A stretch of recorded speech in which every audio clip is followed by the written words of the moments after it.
Film making के passion को दिलों से जोड़ते हुए और सोच और हकीकत की तमाम तरहतों को तोड़ते हुए हम लेकर आए हैं एक बार फिर थ्रिलर मूवीज लिस्ट 2023। तो अपना काउंटडाउन शुरू करते हैं इस उम्मीद के साथ कि मेरी और आपकी सोच कहीं न कहीं तो मिलती होगी। हाँ, तो नंबर 10 पर आ रहा है द लेजेंडरी सॉ सीरीज का 10th पार्ट, जो कि 29 सितंबर 2023 को रिलीज हुआ था। फिल्म की कहानी कुछ जाली डॉक्टर्स के बारे में है जो कि एक ब्रेन कैंसर के पेशेंट की फेक सर्जरी करके उसके सारे पैसे लूट कर फरार हो जाते हैं। अब इनका बैड लक कुछ ज्यादा ही खराब होता है, क्योंकि जिसके साथ इन्होंने स्कैम किया होता है वो अमेरिका का जाना माना सीरियल किलर जॉन क्रीमर होता है। और पहले तो ये जॉन को अपनी फनकारी दिखाकर फरार हो जाते हैं, लेकिन उसके बाद जब जॉन इन्हें अपनी कलाकारी दिखाता है तो उनके कानों समेत हर एक जगह से धुएं निकल आते हैं। इस फिल्म की सबसे खास बात यह है कि इस फिल्म को देखकर आप बिल्कुल डिसाइड ही नहीं कर पाओगे कि फिल्म के अंदर वायलेंस है या वायलेंस के अंदर फिल्म है। तो नंबर 9 पर आ रही है थैंक्सगिविंग, जो कि 17 नवंबर 2023 को रिलीज हुई थी। फिल्म की कहानी एक ऐसे सीरियल किलर की कहानी है जो कि ब्लैक फ्राइडे के दिन शॉपिंग मॉल में हुए एक हादसे की वजह से किसी अपने को खो देता है, और उसके 1 साल के बाद वो एक एक करके उस हादसे के जितने भी जिम्मेदार होते हैं उनको जान से मारना शुरू कर देता है। अब जो लोग उस हादसे के दिन वहाँ पर मौजूद थे उन्हीं में से कोई एक किलर है, लेकिन वो कौन है यही इस फिल्म का सस्पेंस है। इस फिल्म की सबसे खास बात यह है कि बहुत अरसे के बाद कोई ऐसी फिल्म आई है जिसमें मर्डर करने के एक से एक नए तरीके दिखाए गए हैं, और अगर आप स्लैशर के फैन हो तो डेफिनेटली आप इस फिल्म को जरूर एंजॉय करोगे। तो नंबर 8 पर है द मून, जो कि एक साईफाई थ्रिलर मूवी है। फिल्म की कहानी कोरियन स्पेस सेंटर के फर्स्ट मून मिशन के ऊपर बेस्ड है, और फिल्म की कहानी का मेन किरदार है हुआंग सुंग, जो कि अपने 2 को पायलट्स के साथ कोरिया के फर्स्ट मून मिशन के लिए निकलता है। लेकिन मिशन के पहले दिन ही इसके स्पेसक्राफ्ट के अंदर कोई हादसा पेश आता है, जिसकी वजह से इसके साथ के दोनों एस्ट्रोनॉट्स की ऑन द स्पॉट डेथ हो जाती है। लेकिन ये मून मिशन को सिर्फ और सिर्फ इतनी अबॉर्ट नहीं करता, क्योंकि शायद कोरियन स्पेस सेंटर के पास ये लास्ट चांस होता है मून के ऊपर लैंड करने का, और उसके बाद ये अकेला एस्ट्रोनॉट मून के ऊपर लैंड करता है, और इसकी वजह से इसे कैसी कैसी तकलीफों का सामना करना पड़ता है। यही कहानी है द मून की। इस फिल्म के सीन्स को और स्क्रिप्ट को कुछ इस तरह से डिजाइन किया गया है कि फिल्म देखने के दौरान चाहे आपको कितना ही जरूरी काम आ जाए, आप इसको छोड़ के कभी जा ही नहीं पाओगे।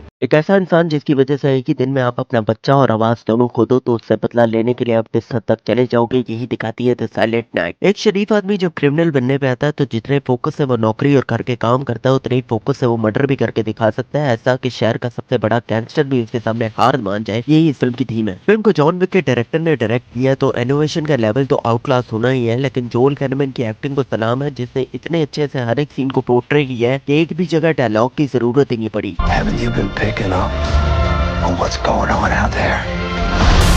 Whatever it is, it's happening to all of us. I just want to know what is the truth.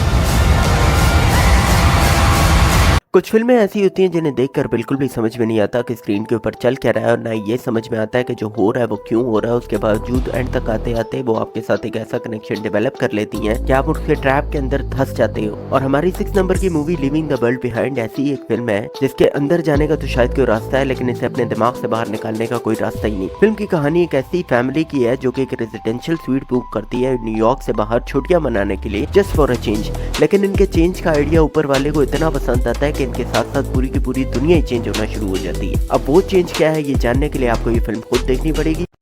मैं इतनी आसानी से हार नहीं मानूंगी। मैं अपने सारे सपने पूरे करूंगी। मैं जिंदगी में कुछ बड़ा करूंगी। अगर आप Catch Me If You Can और Wolf of the Wall Street जैसी फिल्मों के फैन हो तो पेन हसलर आपकी फेवरेट लिस्ट के अंदर एक नया एडिशन साबित होगी। फिल्म की कहानी एक ट्रू स्टोरी के ऊपर बेस्ड है, जो कि एक फार्मास्यूटिकल कंपनी के डार्क सीक्रेट के बारे में बताती है कि एक मेडिसिन जो कि कैंसर पेशेंट्स के इलाज के लिए बनी होती है, डॉक्टर्स और कंपनी उसे अपने फायदे के लिए नॉर्मल लोगों को प्रेस्क्राइब करना शुरू कर देते हैं, जिसकी वजह से अमेरिका में बहुत सारे लोगों की डेथ हो जाती है। देखा जाए तो ये फिल्म ड्रग कंपनी और डॉक्टर्स के डार्क सीक्रेट्स के बारे में बताती है कि उन्हें आपकी सेहत से ज्यादा अपने प्रॉफिट की फिक्र होती है, और इसी कल्चर से लड़ने के लिए कैसे एक मेडिकल रैप इन सबके खिलाफ खड़ी होती है, यही इस फिल्म की कहानी है। This firm has become my religion. You have become my God. You give me this opportunity, I will give you everything I got. अगर आपको अपनी जॉब और प्यार के बीच में से किसी एक को चुनना पड़े तो ये फैसला शायद आपके लिए बहुत कॉम्प्लिकेटेड हो सकता है, लेकिन अपना कैरियर बचाने के लिए हर रोज अगर उसी इंसान से लड़ना पड़े जिससे आप इस दुनिया में सबसे ज्यादा प्यार करते हैं तो सिचुएशन कितनी कॉम्प्लिकेटेड हो जाती है, यही दिखाती है द फेयर प्ले। फिल्म में शायद कोई ऐसा थ्रिलर सीन नहीं है जिसे देखकर आप एकदम से चौंक जाओ, लेकिन कॉर्पोरेट वर्ल्ड के अंदर सर्वाइव करना आजकल के दौर के अंदर कितना मुश्किल हो गया है, और अपनी जॉब और अप्रिशिएशंस के लिए इंसान किस हद तक पागल हो जाता है, ये शायद इस फिल्म से बेहतर आपको कोई नहीं दिखाएगा। और नंबर 3 पर आ रही है हरक्यूलिस पोयरोट की मर्डर मिस्ट्रीज का एक और amazing adventure, a hunting in Venice. If someone wants to be heard, we are here. Listening.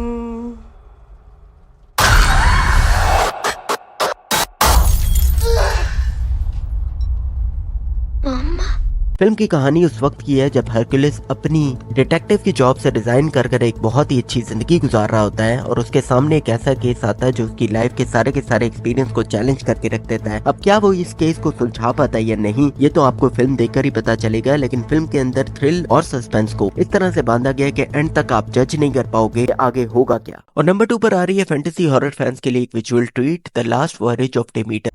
Search the ship. Everywhere. Evil is on board. Powerful evil. Film की कहानी एक ship Demeter और उसके crew के गिर्द घूमती है जो कि बल्गेरिया से इंग्लैंड कुछ बॉक्सेस और जानवरों को एक्सपोर्ट करके ले जा रहा होता है और इसी सामान के बीच में एक अननोन आदमी एक वैम्पायर को पैक करके इनके साथ भेज देता है और बीच समंदर के अंदर वो वैम्पायर आजाद हो जाता है और उसके बाद वो एक एक करके इस पूरे के पूरे क्रू को मारना शुरू कर देता है। अब क्या ये क्रू के मेंबर्स इस वैम्पायर को हरा पाते हैं या नहीं, यही इस फिल्म का सस्पेंस है। फिल्म के अंदर बहुत अच्छे स्लैशर सीन्स, बहुत अच्छी हॉरर मूवमेंट्स हैं जो कि आपको आखिरी टाइम तक बांध के रखेंगी और आप इस फिल्म को जरूर एंजॉय करेंगे। और वॉच टाइम को और स्टोरी टेलिंग के इस पैशन को अपने दिलों के अंदर जिंदा रखिए। मैं मिलता हूँ आपसे नेक्स्ट वीडियो में। Thank you much for listening. Have a nice day.